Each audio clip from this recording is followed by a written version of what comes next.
Well, I guess we're doing this, huh?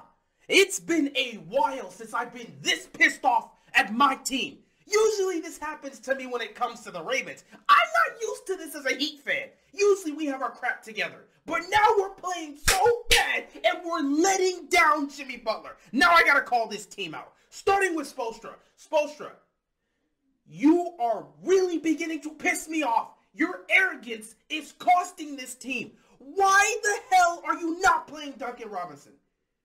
You've got the best three-point shooter on the damn team, but you're not utilizing him in a game where we can't buy a three. We were the best three-point shooting team in the league this year. The best three-point shooting team. In the last 2 games, we've been shooting under 20% from 3. And we never once put Duncan Robinson in. Tonight would have been the night. Strus was playing like garbage. He was getting cooked by Danny Green on the defensive side. And he couldn't make a shot to save his life. I don't give a damn about the 3 he made at the end. Who cares? You kept this man in despite the fact that he was doing nothing for you offensively or defensively. The whole team can't hit a 3 to save their damn life. Yet you got this dude who's making $90 million on the bench and you're not playing him. Why? I can't believe I'm saying this. You got outcoached by Doc Rivers tonight. He was coaching circles around you. Where were the adjustments? There were times you were sitting back and letting Philly go on these 7-0 or these 8-0 runs before you would call timeout. It's the start of the 4th quarter. We're down 5.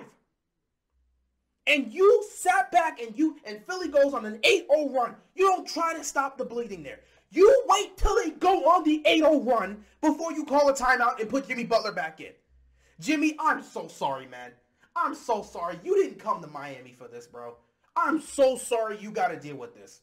Jimmy Butler has scored 73 points over the last 2 games. And in both those games, we lost by double digits. How does that happen? 33 points in game 3. 40 points tonight. And we lose like that?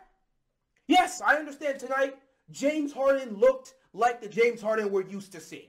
That was Houston James Harden. That was MVP James Harden. He showed up and closed this game down the stretch. Embiid made some plays in the first 3 quarters. I get it. Danny Green was making an impact. I get it. Tyrese Maxey was making an impact. Tobias Harris was making an impact. I get it. But at the same time, this game was up for grabs. If we could just hit our threes, we could have taken this one. We got this guy on the bench that's supposed to be the best three-point shooter on the team. That's what he's here for. That's what you're paying him $90 million for. And you don't use him? Really? Really? I don't know what Spoelstra's doing right now, but you need to get yourself straight. The level of arrogance you're showing right now, and that's the thing with great coaches. When you have a great coach, they're going to be arrogant about a couple things. They want to do it their way. He said, wow, I'm so pissed right now.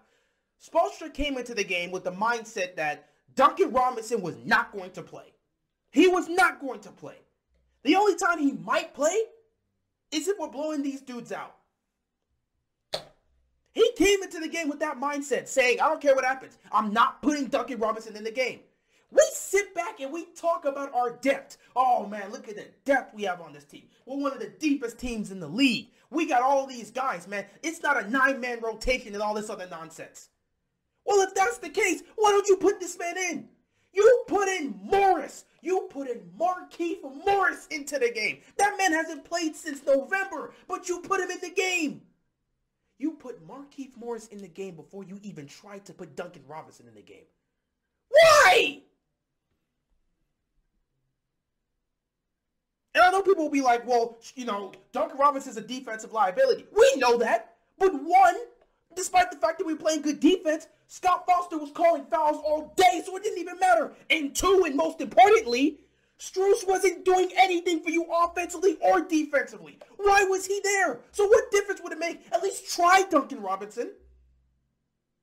Spoelstra, get your act together, man. You're better than this. I hate when great coaches are so reluctant to put in certain players. Because you want to continue to run whatever you want to run. Put the man in the game. You're paying him for that. Strus, you are awful. You were awful. I don't have anything else to say to you. You were awful. Vincent, you didn't do anything, man. You didn't do anything while you were in the game. Nothing. Bam, you at least did something today. I could say that. You did something today. However, you were only doing that when Embiid was not in the game. Bro, what is wrong with this dude? When Embiid goes out, that's when he's ready to get aggressive and impose his will. But when Embiid is right on the court, this man's disappearing. What is going on? Take the challenge, man. What's going on? And we're not talking defensively because we know Bam shows up defensively. But offensively, man, there are times when you got to take him. Take him. What are you afraid of Embiid for? Take him. What are you doing? But yeah, I'm not going to get on Bam that much. He at least tried down the stretch. Not to mention, he was in foul trouble, so, you know, he had to sit on the bench. PJ Tucker, I can't say anything. Like, I don't even know what this dude's going to do in this series. If they're going to officiate like this, PJ Tucker is not going to provide us with anything because he can't stay on the court. They constantly call him for fouls. So what is he going to bring? I have no clue.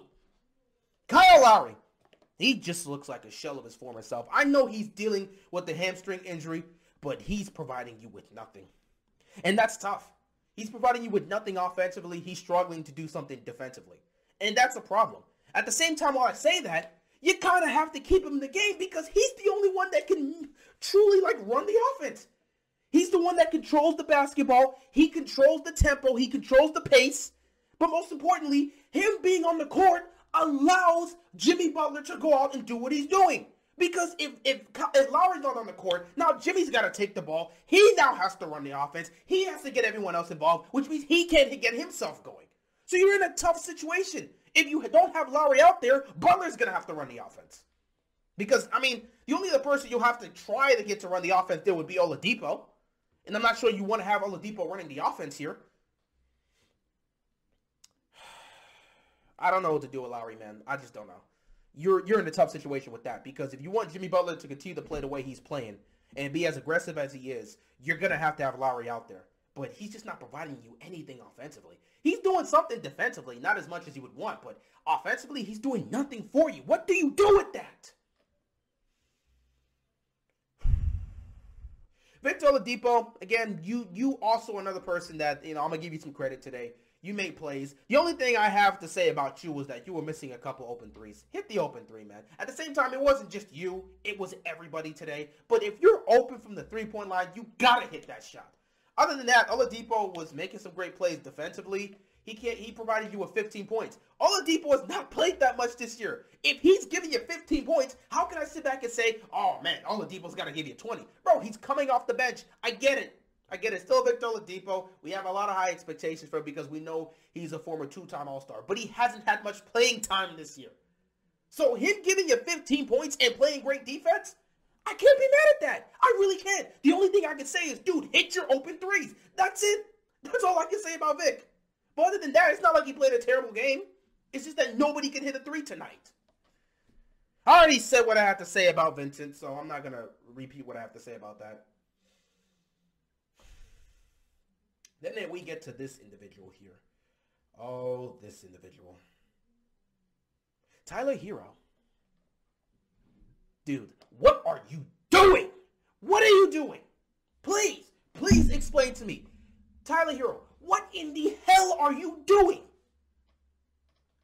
Philly has got you locked up. They looked at you and said, oh, he's soft. Tyler Hero is soft. All we got to do is play physical. When we're guarding him, we got to play physical. We can take him out the game. They started playing physical in game 3. They took him out the game. They played physical against him tonight. They took him out the game. You're sitting here talking about you want to be in the same conversation as Trae Young and as Luka. But you're playing like this? Come on, bro. We saw what Luka's doing in his series against Phoenix.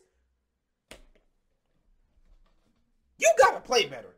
You were missing your threes too. Everybody was missing their threes. So I'm not going to hold it on you because everybody was missing their threes. It's sad. It's really sad.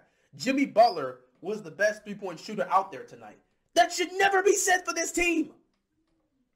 Jimmy was doing everything, man. I really feel bad for him. Jimmy was doing everything to try and carry this team. If it wasn't for Jimmy, we wouldn't be in this game in the first place. He was doing everything in his power to carry this team. And really, he wasn't getting that much help. Yeah, Oladipo was here in some occasion, in some moments he was here and there, and Bam in some moments he was here and there. But when you needed your shooters to show up, they did nothing from you. Bam provided what he provided. Oladipo provided what he provided. What you needed in this game was your shooters. So I looked to a Tyler Hero. I looked to a Max Strus. I looked to a Gabe Vincent. And I'm asking you three, what did you do tonight? What did you do tonight to help us? And then I look over to Eric Spoelstra and say, why aren't you playing Duncan Robinson? Why? Why aren't you playing the guy?